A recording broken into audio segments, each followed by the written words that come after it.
meus amigos, companheiros do ideal espírita. Que a doce paz do nosso amado Mestre envolva os nossos corações agora e sempre. Nós estamos aqui nesse ambiente festivo, em que a espiritualidade nos envolve a todos. Se a gente pudesse ver, quem pode ver, né? As luzes, toda essa harmonia, né, que se fez presente aqui pela coordenação espiritual do trabalho.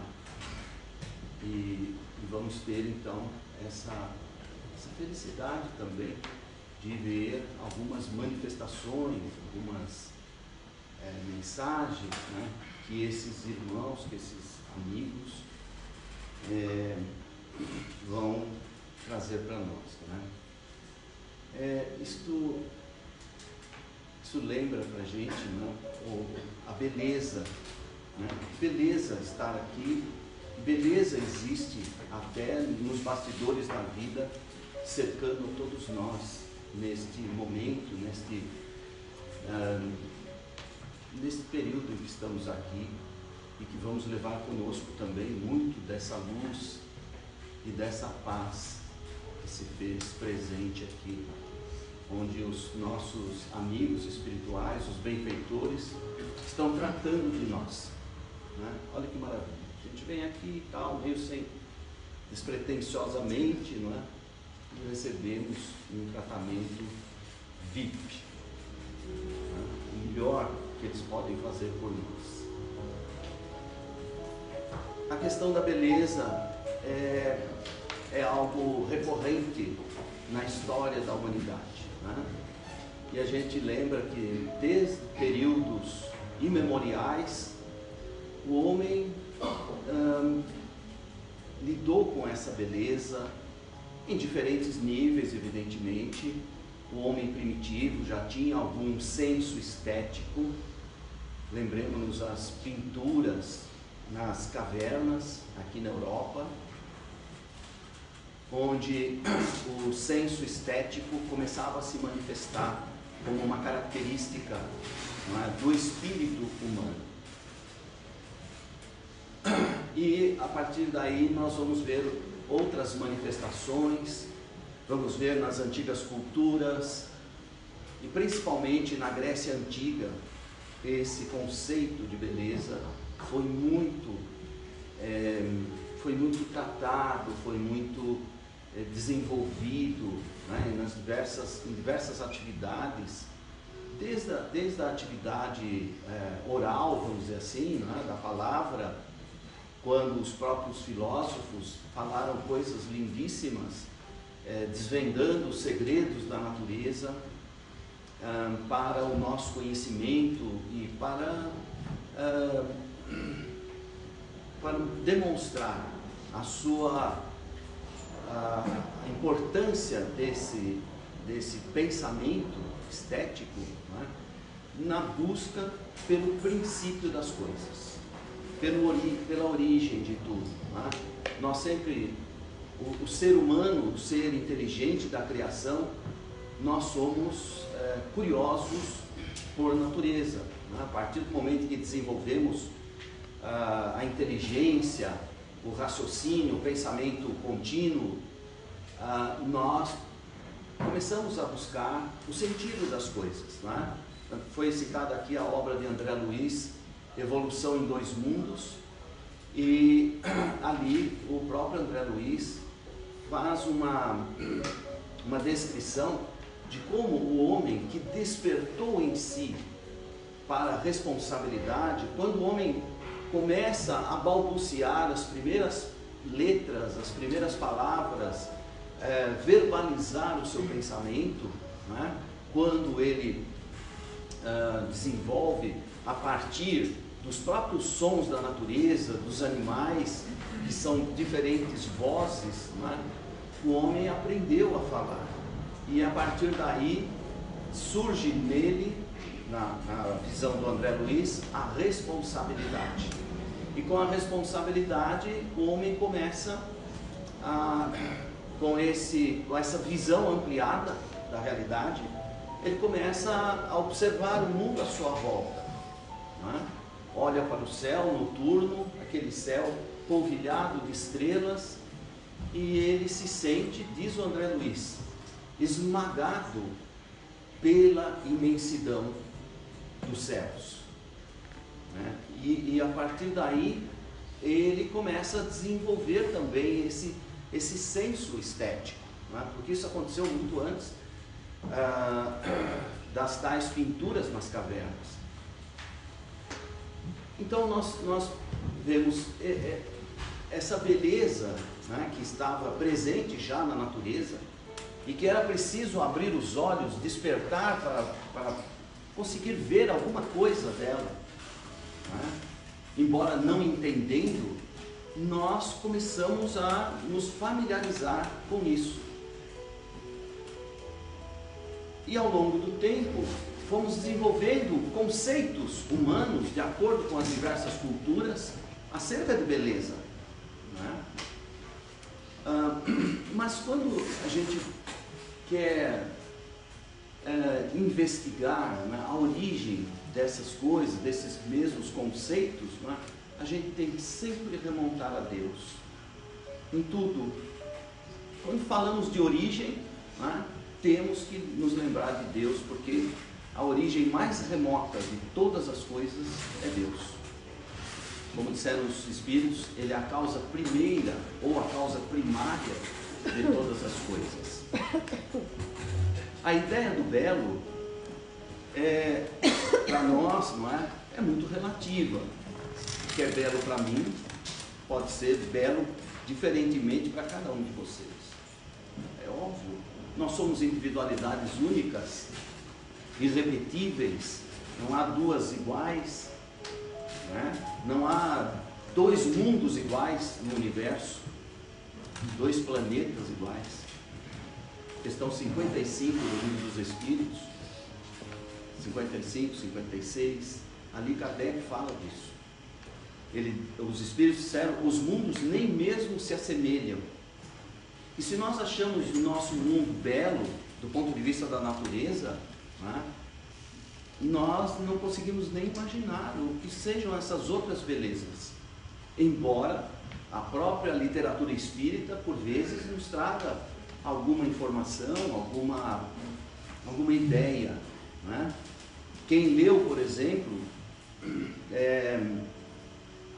Leon Denis, no Grande Enigma, ele fala das belezas do céu, ele fala das belezas da natureza, ele descreve com maestria, né, a beleza representada pelas montanhas, pelos mares, pelas florestas.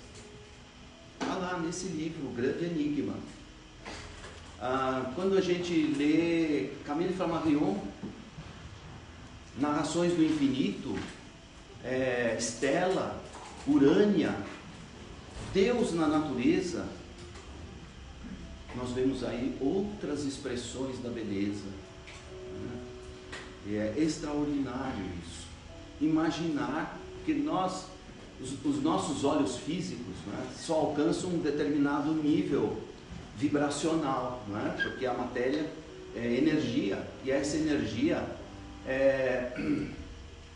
ela gera vibrações, ela existe em diferentes campos vibracionais. E a energia é a matéria no seu estado primitivo, não é? E que passa por inúmeras transformações. A energia, que é o fluido cósmico universal, na nossa visão espírita, ela não tem cores. O fluido em si, no seu estado de pureza absoluta, não tem cores.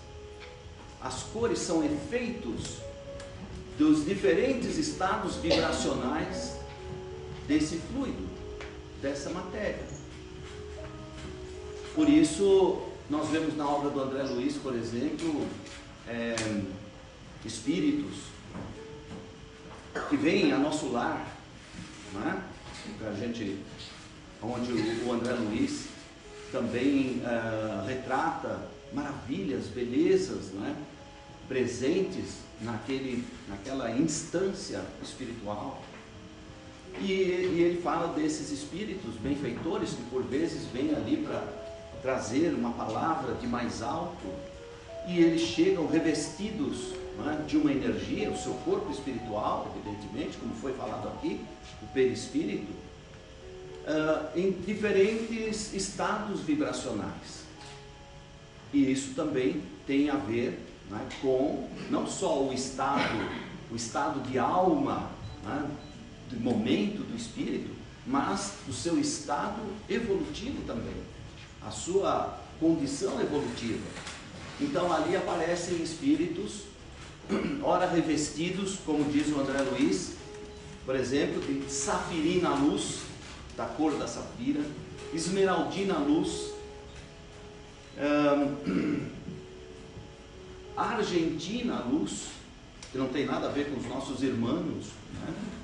É argentina porque é cor de prata, espírito, corpo espiritual, né? Vibrando, brilhando na cor prateada. A cor é um efeito da matéria. Ela não é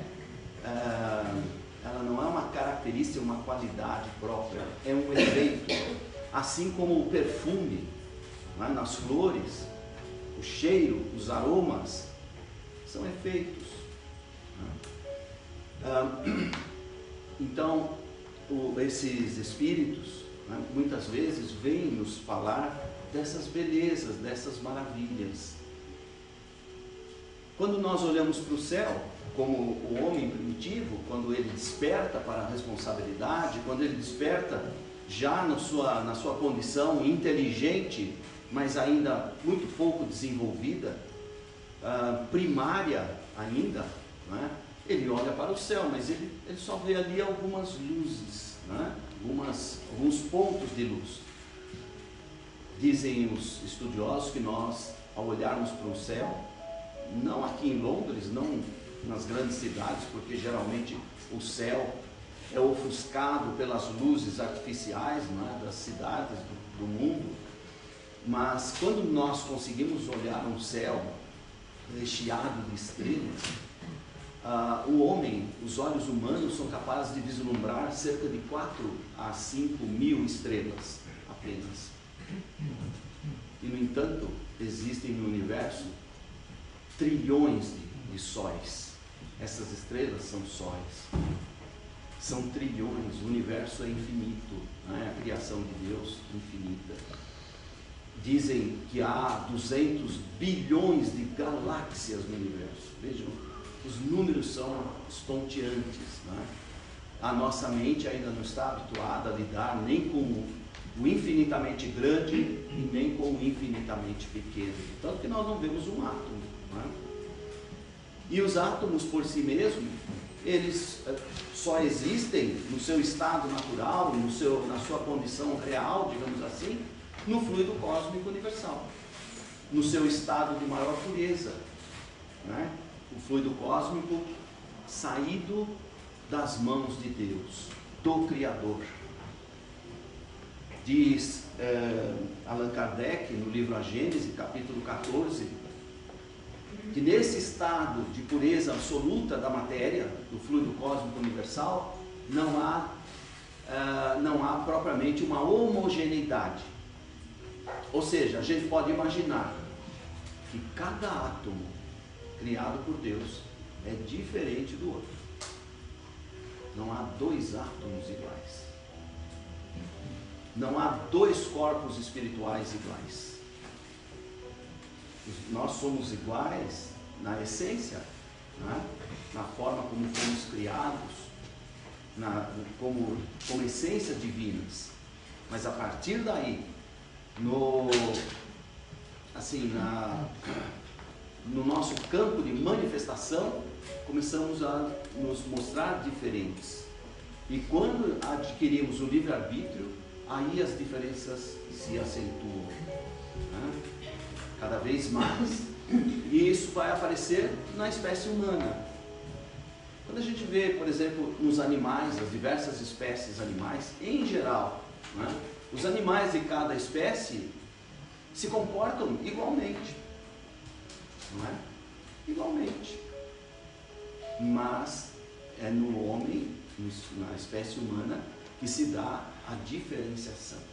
Por quê? Porque nós somos portadores, não é, da liberdade, a liberdade de escolha, a liberdade de ação, liberdade de pensamento. Mas também sabemos hoje que tudo isso, essa liberdade toda, induz uma grande responsabilidade. Por isso, os Espíritos nos orientam para que nós tomemos cuidado com os nossos pensamentos. A casa mental. É muito importante cuidarmos da casa mental, observarmos como os nossos pensamentos surgem, de que qualidade eles são, de onde eles vêm, afinal. Né? Então temos que estar muito atentos, ainda mais no mundo de hoje, nessa fase da transição planetária, em que o mundo está em transformação e nós estamos aqui, digamos, envoltos, né, em muita negatividade, muita agressividade, porque muitos não entendem o que está acontecendo. Sentem isso no seu mundo íntimo, sentem que alguma coisa está acontecendo. É como o espírito quando vai reencarnar. Ele sente que alguma coisa está levando para a vida física de volta, né? Ele começa a sentir uma atração irresistível pela reencarnação, como foi falado aqui. No passado, na Grécia Antiga, um grande teatrólogo, Sófocles, ele disse certa vez: no mundo há muitas maravilhas, mas a maior de todas é o homem. Em que sentido nós somos uma maravilha? Quem se sente uma maravilha aqui? Em essência, não há a menor dúvida. Mas e no campo da nossa manifestação, na vida de relação? Né? Se nós olharmos para dentro de nós, o corpo humano é uma maravilha. E ele foi preparado, ele foi alinhado, ele foi sendo desenvolvido nas suas diversas funções, sistemas, órgãos, durante bilhões de anos. Bilhões de anos. É fantástico quando a gente vê, né, essa ideia da evolução. Essa ideia da evolução é maravilhosa, a ciência desconhece. Nós temos a felicidade de estarmos no meio espírita, termos uma literatura que nos revela nuances dessa evolução que a ciência não pode revelar. Porque nós conseguimos ver, do ponto de vista do espírito, o que aconteceu, para chegar até onde nós estamos, para chegarmos a ser o que somos, a condição em que nos encontramos. Quando a gente pensa que os primeiros seres vivos, os nossos ancestrais mais remotos, tinham o corpo formados por uma única célula, uma só. Essa célula foi trabalhada, foi desenvolvida a ponto de poder servir à formação de corpos de outras espécies. Pouco a pouco, no laboratório da natureza, a espiritualidade, espíritos sábios, cientistas siderais, foram trabalhando essa matéria, foram trabalhando essa massa para ir conduzindo o mundo das formas dos seres vivos até chegar à forma humana, que Kardec, no mesmo livro A Gênese, diz que o corpo humano é o último elo da animalidade sobre a Terra. Então imaginem, segundo a ciência, novamente, cálculo estimativo, questão 48 do Livro dos Espíritos, todos os vossos cálculos são quiméricos, disseram os Espíritos. Estimativo, porque não dá para dizer, por exemplo, tem 200 bilhões de galáxias no universo. Quem contou? Não é? Estimativo. O corpo humano tem 100 trilhões de células, diz a ciência. Estimativa. Não é? Há cálculos complexos para se chegar a essas conclusões. Isso é uma das maravilhas da inteligência. Né? Permite ao homem hoje fazer cálculos magníficos, embora não com a precisão que nós vamos ter um dia. Né? Por hora, o nosso nível evolutivo está bom, mas um dia nós vamos ter detalhes mais precisos, aspectos, né, muito mais profundos da própria evolução. Mas por hora tá bom. Quando a gente lê Evolução em Dois Mundos, né, nós nos damos por felizes, porque ali tem uma bela visão de coisas que a própria ciência humana agora está comprovando, e outras que ainda não. Né? Quando se fala da evolução do homem, o aparecimento do homem, a sua origem da espécie dos símios, a ciência criou o elo perdido. Porque não tem como explicar, a ciência não tem como explicar como é que de um símio surgiu um ser humano.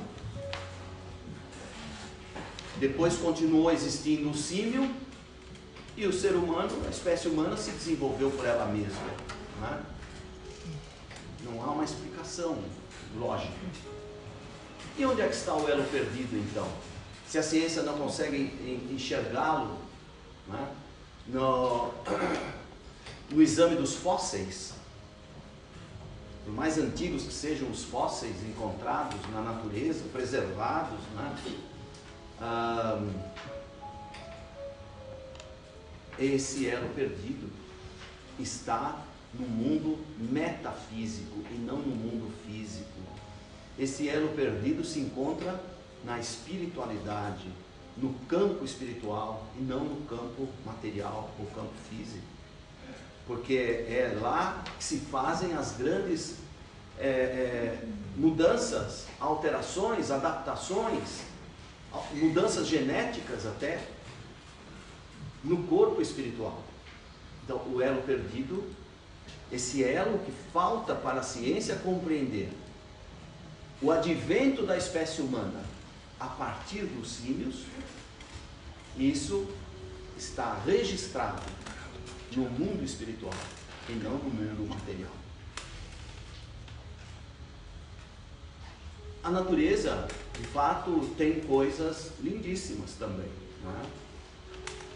A par daquilo que nós vemos nos céus.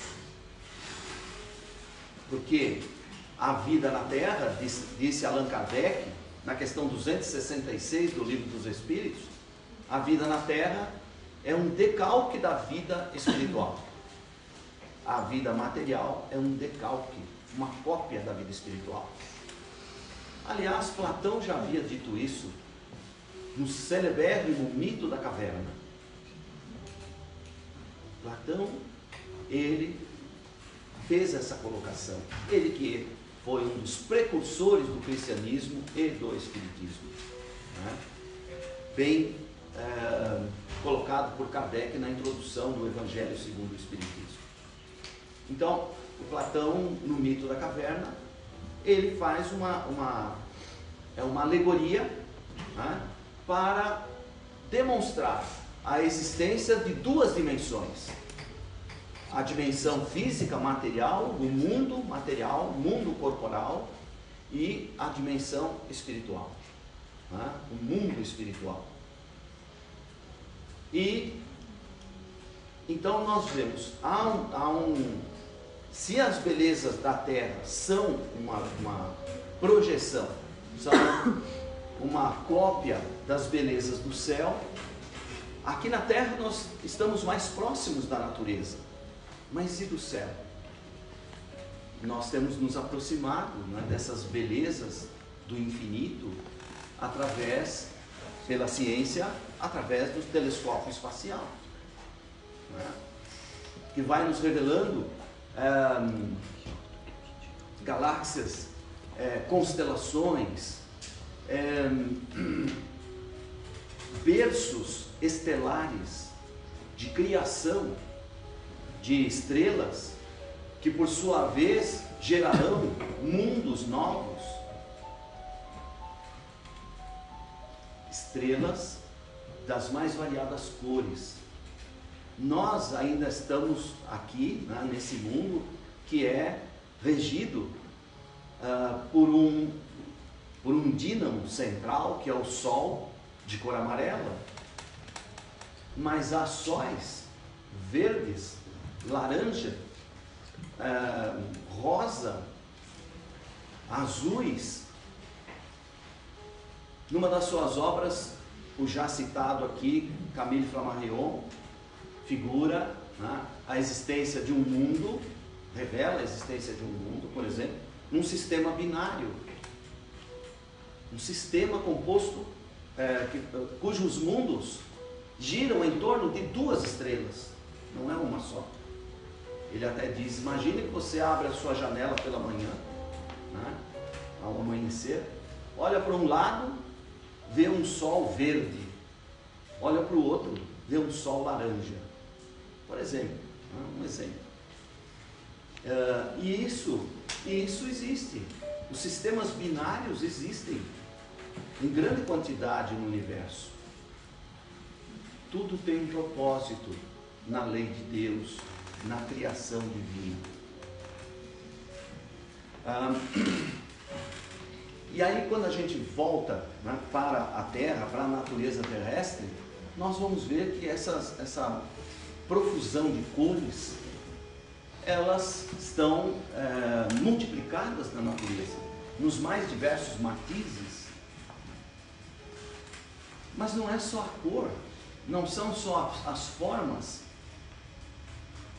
são as medidas, são as dimensões, são as proporções. E isso vai se encontrar não só na realidade do mundo em que vivemos, mas também na realidade cósmica.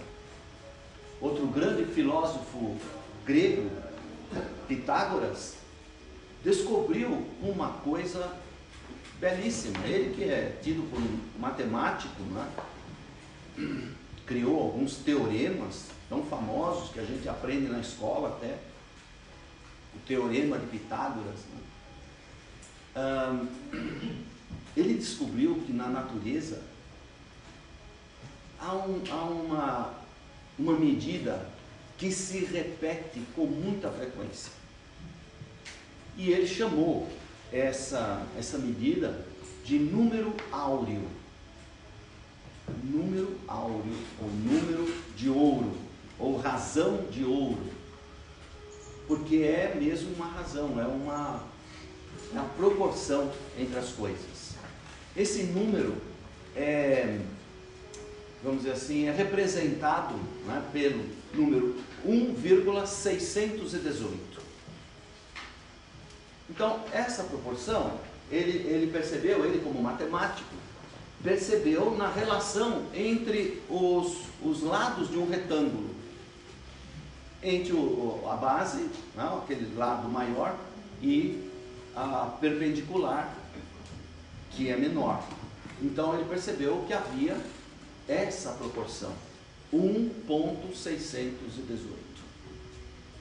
E é interessante que em muitas obras de arte, sejam elas da arquitetura, sejam das artes plásticas, pintura, né, esse número aparece. Como é que esses pintores, esses artistas sabiam disso? Como é que eles usaram esse número? Esse número para Pitágoras, essa proporção, significa uma proporção divina, porque ela vai aparecer também na relação, por exemplo, entre os mundos de um sistema como o nosso sistema, o sistema solar, nas distâncias entre os planetas. E na nossa natureza, esse número aparece em diversas expressões. Por exemplo, na relação que existe entre as diversas divisões de uma colmeia de abelha. As abelhas. Quando você examina a colmeia, né, eles têm lá uma fórmula para descobrir, ou seja, que relação é essa, né, que eu não saberia no momento dizer em detalhe, mas esse número se encontra presente. Esse número se encontra presente, por exemplo, na formação de um girassol. Quando a gente olha o girassol assim, aquelas sementes ali colocadas em círculos, não é? Círculos que seguem em direções diferentes e se encontram lá em cima, ali também se encontra essa relação, esse número áureo, 1,618. Nas artes, é um dos quadros mais célebres, né? Mais famosos que existem, e que está no Museu do Louvre, em Paris, como deve conhecer aqui, né? A Mona Lisa, a Gioconda. Também na elaboração desse quadro, Leonardo da Vinci usou o número áureo. Na Santa Ceia, da mesma forma. No quadro O Nascimento de Vênus, de Botticelli, também se pode verificar a razão áurea presente. Parece um mistério, né? Mas isso, vamos dizer, é próprio, né, da perfeição divina, que mostra que tudo no universo está conectado por um princípio, né, que é esse, o princípio da perfeição, da harmonia entre todas as coisas. O grande filósofo que dizem teria sido o mestre de Sócrates,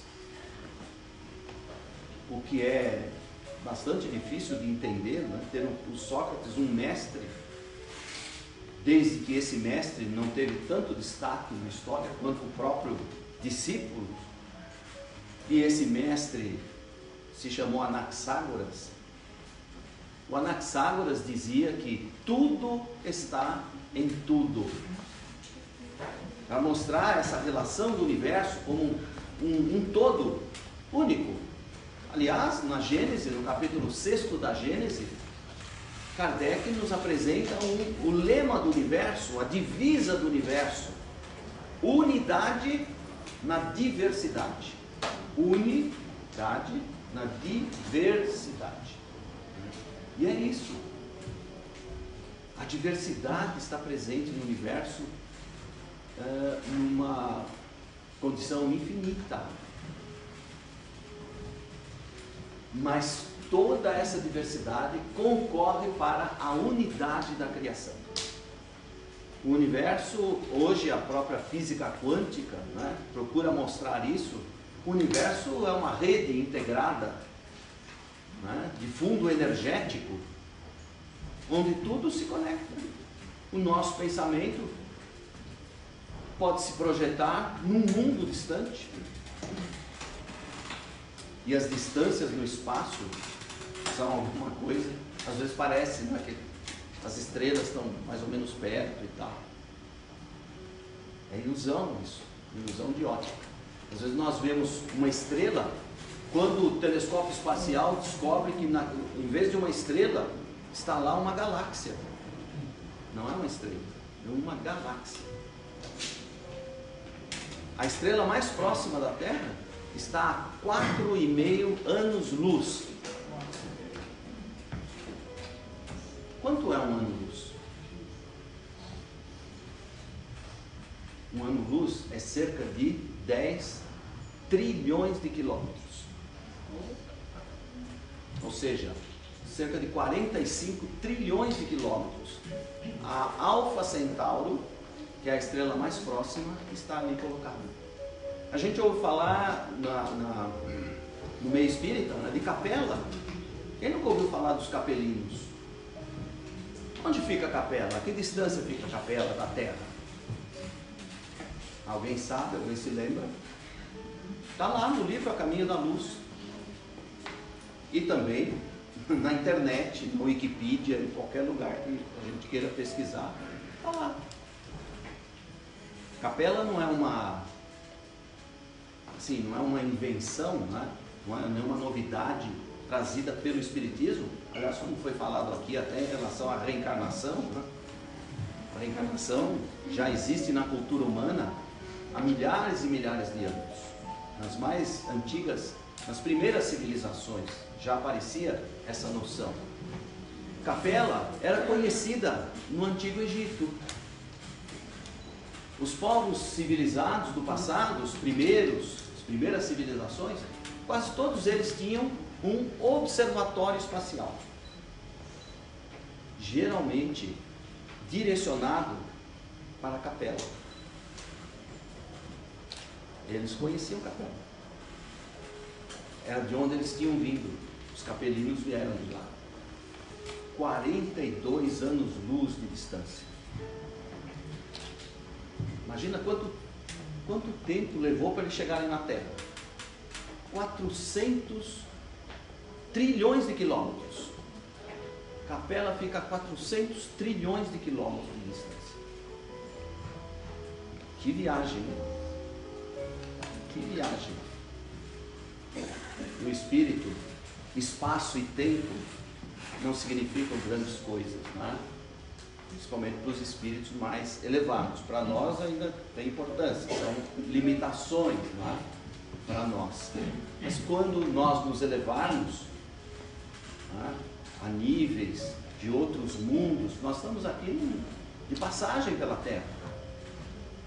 Mas na nossa escalada evolutiva, um dia vamos nos emancipar e nos dirigir para outras escolas mais elevadas, porque os Espíritos mesmo disseram, na questão 17 do Livro dos Espíritos, que não é dado ao homem conhecer todas as coisas na Terra. Aí a gente vai lá na questão 898 do Livro dos Espíritos, está dito assim: o Espírito perfeito é aquele que conhece todas as coisas. Ué, mas esse é o Espírito perfeito, e nós? Nós todos chegaremos à perfeição. Questão 116 do Livro dos Espíritos. Todos chegaremos à perfeição. Deus nos criou para isso. Não foi por outra razão que Jesus disse, até citado aqui, né, antes: sede perfeitos como vosso Pai Celestial é perfeito. A nossa perfeição em relação a Deus será sempre relativa. Deus é o absoluto, é a beleza absoluta, né? É o ser absoluto. Nós somos criação de Deus. O Espírito São Luís, no Livro dos Médiuns, diz: tudo foi criado, tudo no universo, exceto Deus. Se ele tivesse sido criado, então quem o criou é que seria Deus, ou algum outro nome maior do que Deus, né? Mas não, né? Deus é a causa primária de todas as coisas. Ainda não nos é dado conhecer os mistérios da criação, as belezas, essas belezas que emanam de Deus de uma forma muito natural. O próprio André Luiz, no livro No Mundo Maior, diz: não estamos ainda munidos de suficiente luz para descermos com proveito aos detalhes do abismo das origens. nós emergimos do abismo das origens, mas não vamos conhecer tão cedo esse abismo, essa fonte criadora, como Deus cria os seres. De que somos feitos afinal? A matéria, nós sabemos, né? Os corpos materiais, nós sabemos em parte. Mas e o espírito? De que é feito? Qual a natureza íntima do espírito? Não nos é dado conhecer. Isso é uma das belezas da criação, uma das belezas de Deus. Aliás, muito menos ainda nos é dado conhecer a natureza íntima do próprio Deus. Seria muita pretensão nossa querer saber a natureza íntima de Deus. Nós hoje, no nosso nível de desenvolvimento, né, já somos capazes realmente de produzir algumas belezas, principalmente no campo científico, no campo material, né? Haja visto os progressos da humanidade. Humanidade essa que está num momento, digamos até de autoavaliação. Estamos num momento propriamente de prestação de contas, no término do primeiro grande ciclo civilizatório. A civilização na Terra começou há cerca de 10 mil anos. E nós agora estamos aqui, numa fase de transição para um mundo de regeneração. Transição, a transição é sempre lenta, né? Vagarosa, porque nós somos lentos em fazer as mudanças que importam, né? Progredir materialmente, tecnologicamente, cientificamente, muito fácil para o ser humano, porque não mexe, né? Não se compromete na sua parte moral. Muitos até fazem coisas imorais, antiéticas, usando o conhecimento científico ou a sua inteligência desenvolvida, né? A genialidade, como se diz, né? Que muitos, ao invés de usar para o bem da humanidade, acabam usando para criar verdadeiros monstros, às vezes, né? Que assustam, que amedrontam.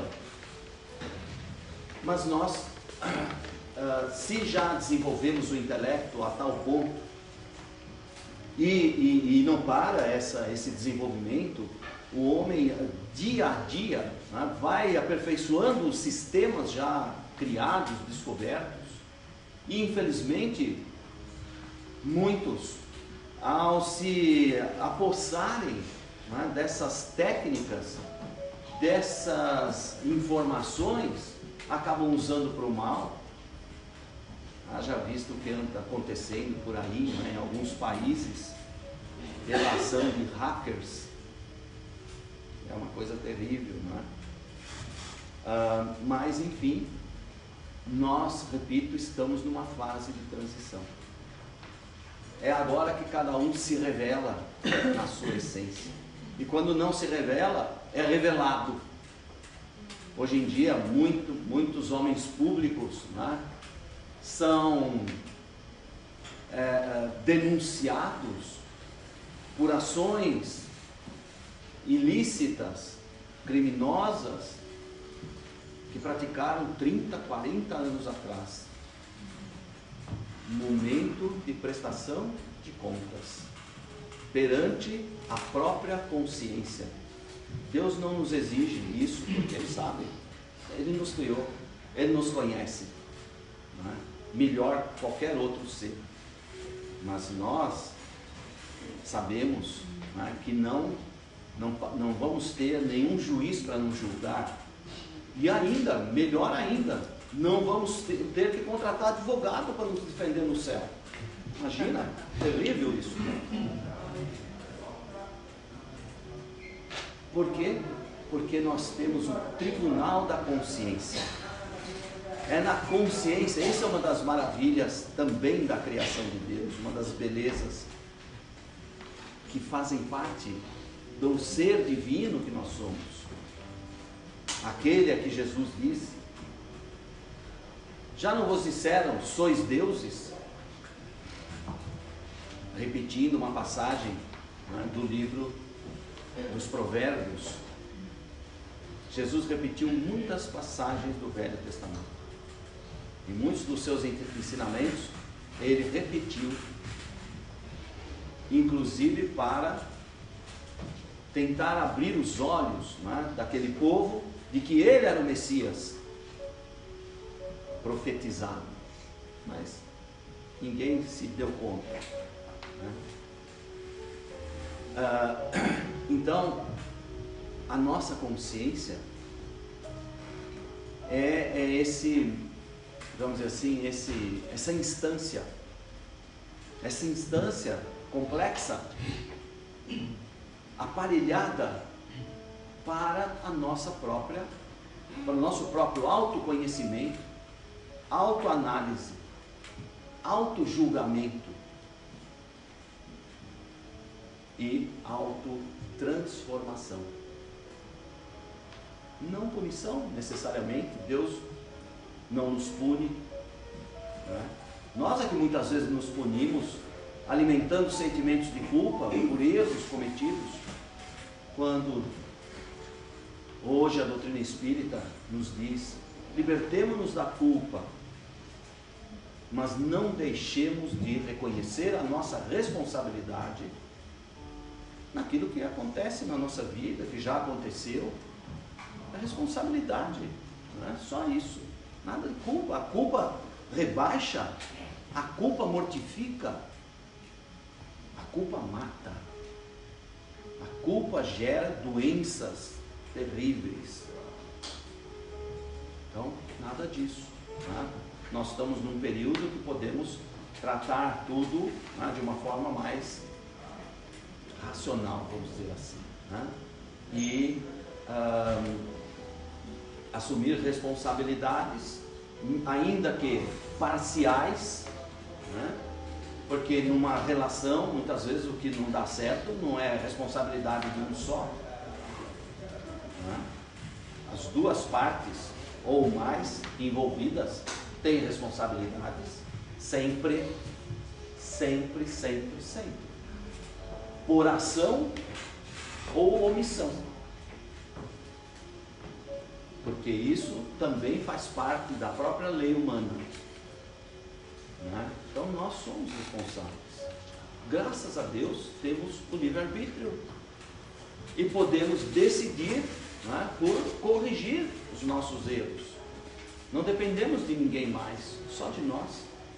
Da mesma forma que dependemos só de nós, continuarmos a evoluir, progredir, nos melhorarmos. Foi para isso que encarnamos, foi dito aqui, né? Encarnamos para melhorar.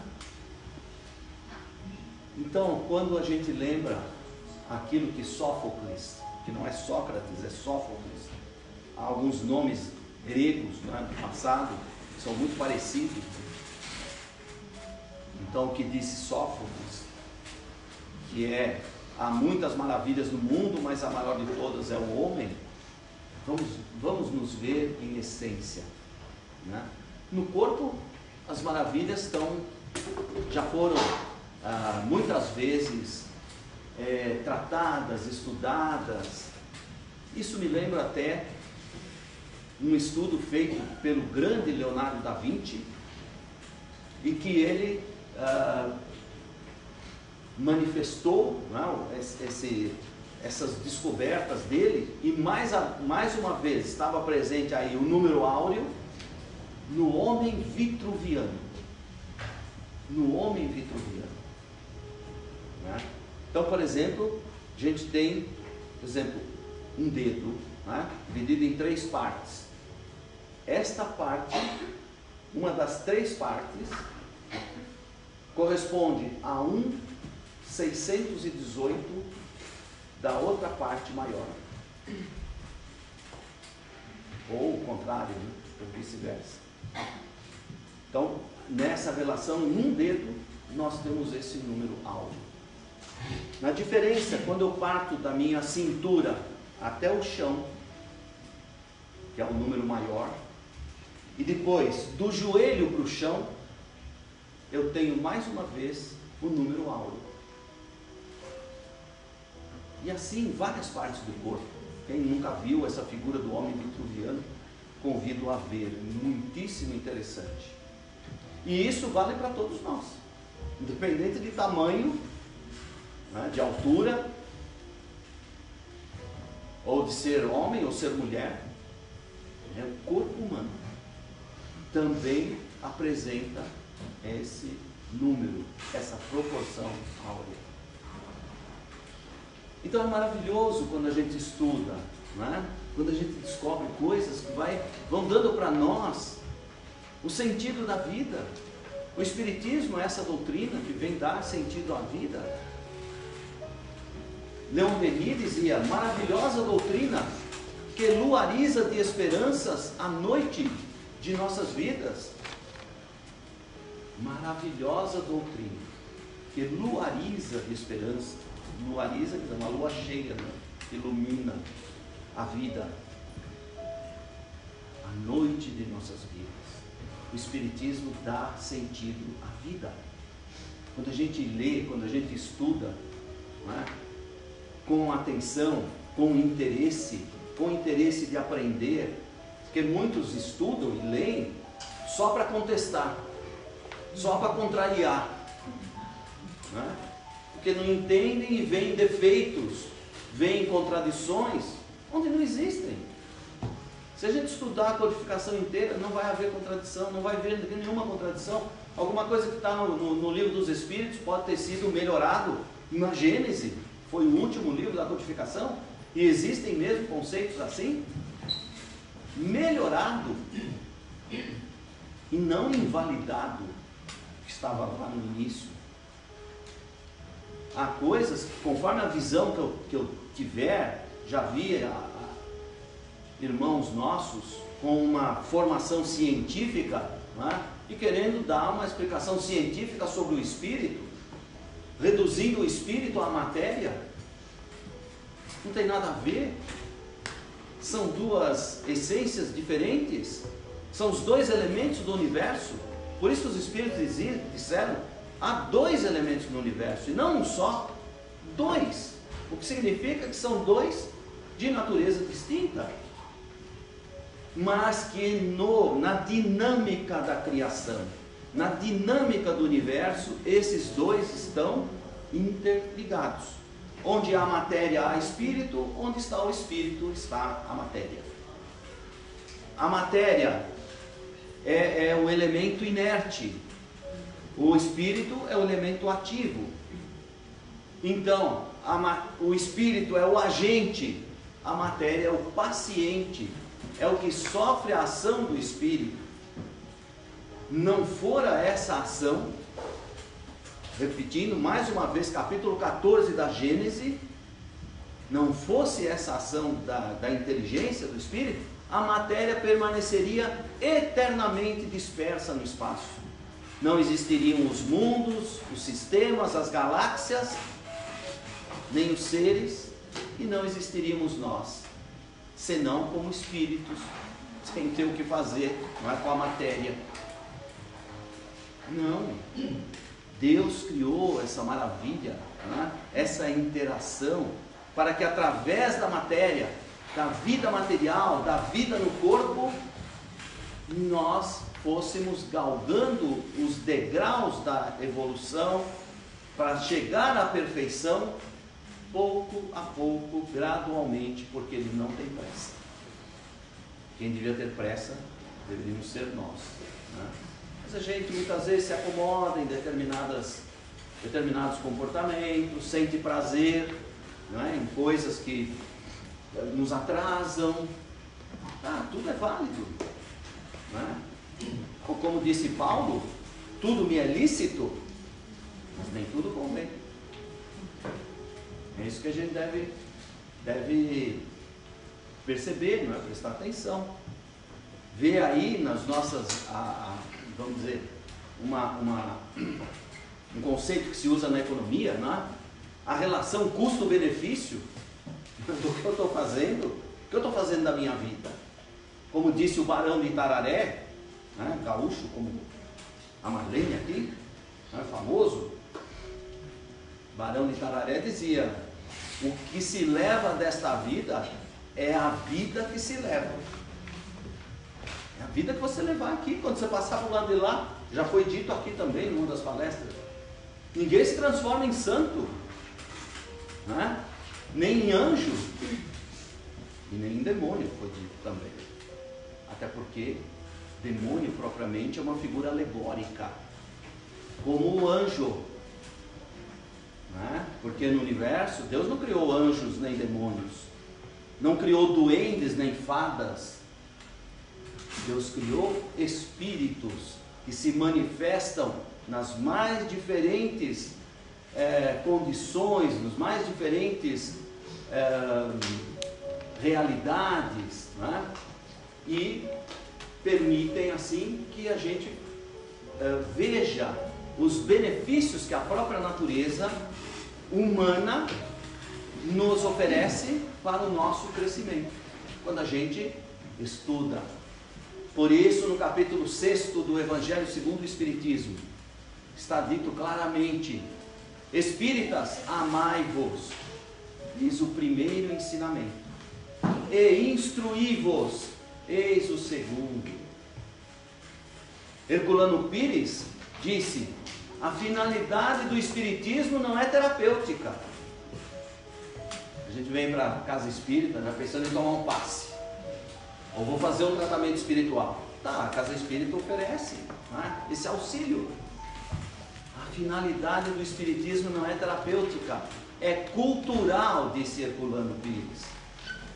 Cultural, no sentido que nos provê dos conhecimentos necessários para o nosso avanço no desenvolvimento espiritual. Cultural. A obra espírita é magnífica, não é? Principalmente a obra de Kardec, evidentemente, que é a base de tudo. É importante ler a codificação, estudar a codificação, e a obra de Chico Xavier, magnífica. É? Kardec deixou aí uns 20 e poucos volumes, Chico, mais de 400, em todas as áreas do conhecimento, é? Todas as áreas da manifestação do ser inteligente, da criação que somos nós. É uma maravilha. A vida é maravilhosa.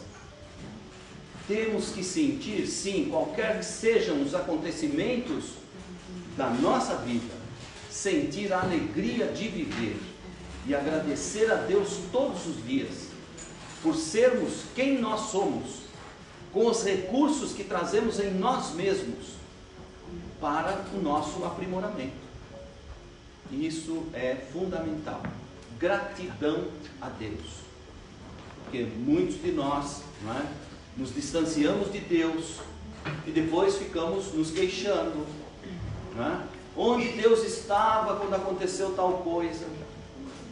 Onde é que está Deus? Onde é que Jesus disse que está Deus?